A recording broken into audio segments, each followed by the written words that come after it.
तुझी माझी यारी भाग 37. तर मित्र आणि मैत्रिणींनो, तुम्ही जर आमच्या चॅनलवर नवीन असाल तर चॅनलला सबस्क्राईब करा. मागील भागात सावी आणि आभा दररोज ऋषीसोबतच कॉलेजमध्ये येत होते आणि घरी जात होते. आभा मध्ये मध्ये ऋषीशी बोलण्याची हिंमत करत होती, पण ती काहीच बोलली नाही. सावी तिला ह्याच गोष्टीसाठी तिच्या मागे लागली होती. आभा तिला म्हणायची की एक्झाम संपल्यावर सांगेल त्याला.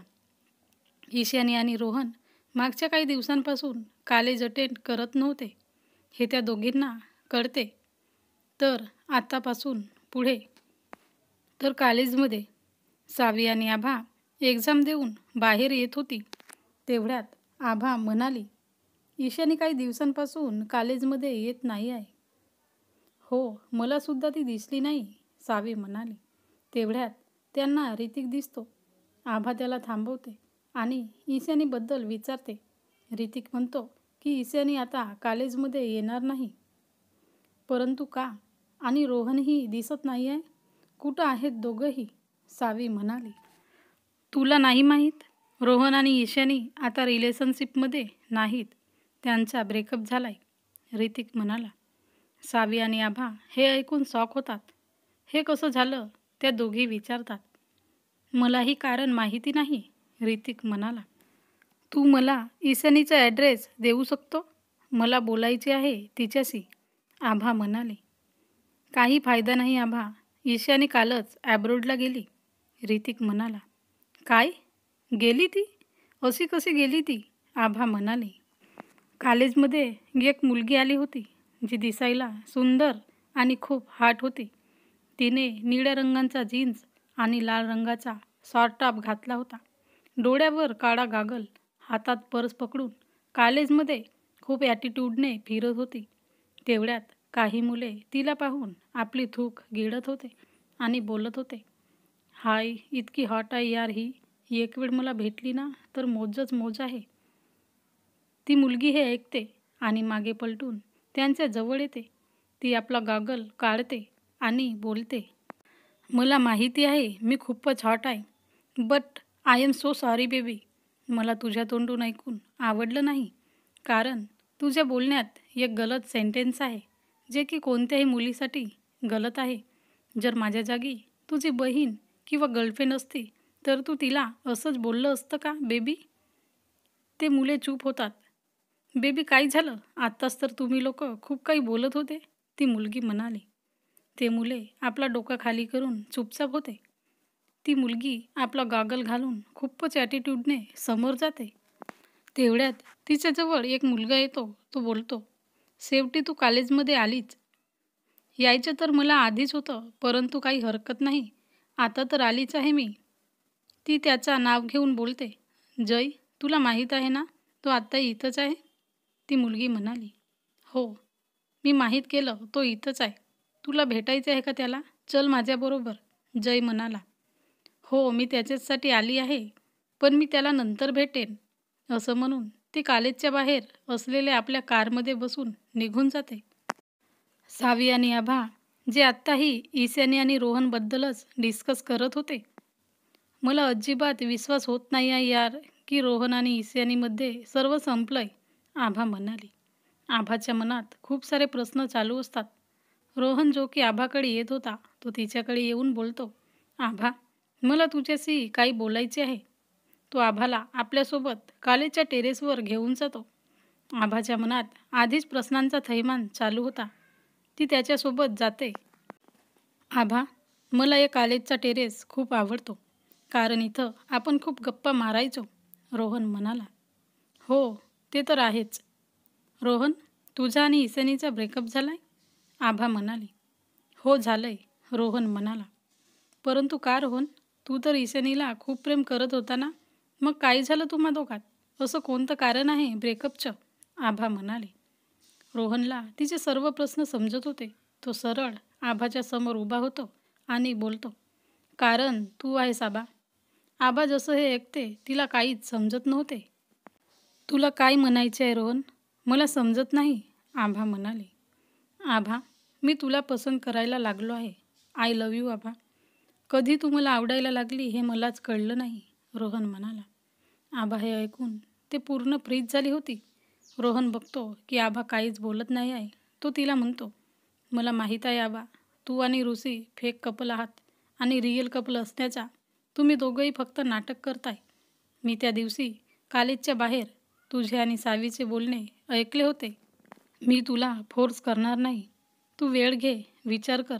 मी तुझ्या उत्तराची वाट पाहीन. तो तिच्या माथ्यावर किस करतो आणि निघून जातो. आभा तशीच शॉक होऊन तिथं उभी होती. ऋषीही तिथंच रागाने उभा होता. त्याने सर्व ऐकले होते. त्याला जसं माहीत झालं की रोहन आणि आभा टेरेसवर गेलेत, तर तोही त्यांच्या मागे गेला होता आणि तिथेच लपून ऐकत होता. रोहन आणि आभाला सोबत पाहून ऋषीला खूप राग आला होता. तो आभाला काहीच न बोलता निघून जातो. इकडे सावी मिहीरसोबत चालत जात होती. माझं कसं होईल यार, सावी म्हणाली. तू कधीपासून स्वतःबद्दल विचार करायला लागली, मिहीर म्हणाला. तू चूप कर, मी सिरियस आहे. माझ्या पप्पाने मला आणखी तेच टेन्शन दिले आहे.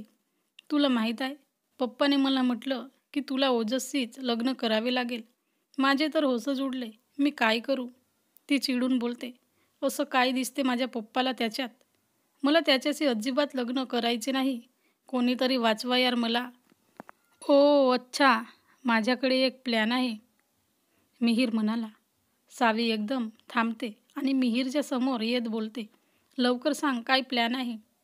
तू आपल्या पप्पाला हे सांग की तुला तो पसंत नाही, मिहीर म्हणाला. कितीदा सांगू, 100 वेळा सांगून झालंय. दुसरं काही प्लॅन सांग, सावी म्हणाली.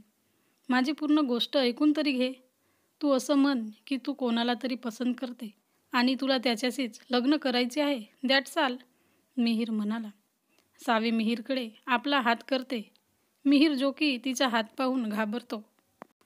तो आपले हात आपल्या चेहऱ्यावर क्रॉस करून आपले डोळे बंद करून सावीला म्हणतो, हे बघ सावी, तुला हा आयडिया पसंत नसेल तर मी दुसरा प्लॅन सांगतो. प्लीज मला मारू नको. परंतु सावी तर आपला हात त्याच्या पाठीवर थोपटते आणि बोलते, व्हेरी गुड, खूपच चांगला आयडिया आहे. मी असंच करते. सावी खुश होऊन समोर जात होती. मिहीर तिथंच उभा होता. तो दीर्घ श्वास घेत बोलतो, वाचलो यार. पण कोण इतका मरत आहे हिच्याशी लग्न करायला? त्याला काही माहीत नाही ही पूर्णपणे एक गुंडी आहे.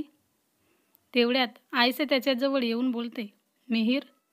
मिहीर जो की तिला इग्नोर करत असतो आणि जाऊ लागतो. आयशा त्याच्या मागे मागे जाते. मला फॉलो का करत आहे तू? मिहीर मागे पलटून बोलतो. मला तिकडेच जायचे आहे, पण तू माझ्यासमोर आहेस तर मी काय करू? आयशा म्हणाली. मिहीर तिला आपल्या हाताने इशारा करत बोलतो, तू समोर चल. आयशा स्माईल करून समोर जाते. तिच्या मागे मिहीर जातो. ॲक्च्युली आयशाला मिहीर आवडत होता. ती त्याला असंच त्रास देते आणि त्याच्यासोबत राहण्यासाठी प्रयत्न करते. संध्याकाळची वेळ. आभा घरी आली होती. ती आपल्या रूममध्ये होती. इकडे ऋषी आपल्या रूममध्ये पंचिंग बॅगला मारत होता. तो रागाने बोलतो, रोहनने आभाला प्रपोज केलं. सावी ही ऋषीच्या रूमच्या बाहेर येऊन होती. ती मनातच बोलते, आज ऋषी आणि आभाला काय झालं? काहीच बोलत नव्हते दोघंही. आभाही घरी येताना चुपचाप होती आणि ऋषीही. मग ती आभाच्या रूमकडे जाते. ती बघते की आभा तर झोपली आहे. रोहन आपल्या घरी होता आणि खुश होता की त्याने आज आभाला आपली फिलिंग सांगितली. बस त्याला आभाच्या कन्फेशनची वाट होती. तो विचार करतो, काल करू का तिला? नाही, हे ठीक नाही. मग तो एक मेसेज पाठवतो आणि स्माईल करतो. तेवढ्यात ती मुलगी जी कॉलेजमध्ये आली होती, ती आपल्या घरी सोफ्यावर बसून ड्रिंक करत होती. तिच्याजवळ जय येतो आणि बोलतो, निया, तू आज कॉलेजमध्ये आली, पण ज्याच्याशी तुला बोलायचे होते त्याला न भेटून तू निघून गेली. मला तर काही समजत नाही तुझं. निया त्याला ड्रिंक देत म्हणते, तू इतकं विचार नको करू. हे घे ड्रिंक पी. तुला काही कळणारही नाही. नियाच्या चेहऱ्यावर डेव्हिल स्माईल होती. इकडे आभाच्या फोनवर मेसेजची रिंग वाजली तशी ती झोपेतून उठते आणि आपला फोन चेक करते. ती बघते की रोहनने मेसेज केले आहे. त्यात लिहिलेले असते, आभा, जे तुझ्या मनात आहे ते मला ऐकायचे आहे. Good night. हे सर्व वाचून आभाला रोहनचे प्रत्येक शब्द आठवतात. रोहनने कसं तिला प्रपोज केले हेच तिच्या डोक्यात फिरत होते. मी खूपच कन्फ्यूज झाली आहे. मला काहीच कळत नाही आहे. तेवढ्यात तिला तिच्या पप्पाचा कॉल येतो. ती कॉल पिक करते. ती त्यांना त्यांच्या तब्येतीबद्दल विचारते. तिचे पप्पा म्हणतात की काही दिवसांनी मी तुला भेटायला येईन. हे ऐकून आभा खुश होते. पप्पा, मी तुमची वाट पाहीन. आभा म्हणते, बेटा, मी कधीच तुला भेटलो नाही. तू ठीक आहेस ना बेटा? पप्पा म्हणाले, मी ठीक आहे पप्पा. पप्पा, मला काही विचारायचे आहे. आभा म्हणाली, काय विचारायचे तुला? ओके, विचार.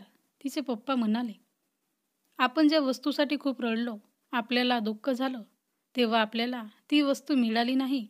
परंतु आज जी वस्तू आपल्या जवळ आहे, ज्याच्यापासून आपण खुश आहोत, नंतर जर ती आधीची वस्तू आपल्या जवळ परत येत आहे, तर आपल्याला कोणती वस्तू निवडायला पाहिजे? आभा म्हणाले. तिचे पप्पा तर आधी तिच्या ह्या बालिशपणावर हसतात.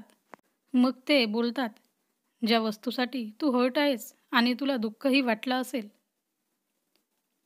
तर तुला त्या वस्तूला अजिबात निवडायला नाही पाहिजे. कारण ज्या वस्तूपासून तू आत्ता खुश आहेस आणि समोरही राहशील, राहिली तर पहिल्या वस्तूची गोष्ट, ज्यासाठी तू रडली, पण आत्ताच्या खुशीला ठुकरावून तुला ती वस्तू विसरायला पाहिजे. गेलेली वस्तू आणि वेळ तर निघून गेली. जो आपल्या जवळ आहे तो प्रेझेंट, आणि तोच कामाचा आहे. समजलं बेटा? तिचे पप्पा म्हणाले. येस बास, समजलं. तुम्ही तर पूर्ण केस सॉल्व केलात. थँक्यू पापा. आभा म्हणाले. तिचे पप्पा हसतात आणि गुड नाईट बोलून कॉल कट करतात. तर मित्र आणि मैत्रिणींनो, आभा काय उत्तर देईल रोहनला? ती रोहनला हो तर नाही म्हणेल. आणि ती निया आणि जय कोण होते तर सांगा कमेंटमध्ये. आणि लाईक करा आणि जास्तीत जास्त शेअर करा.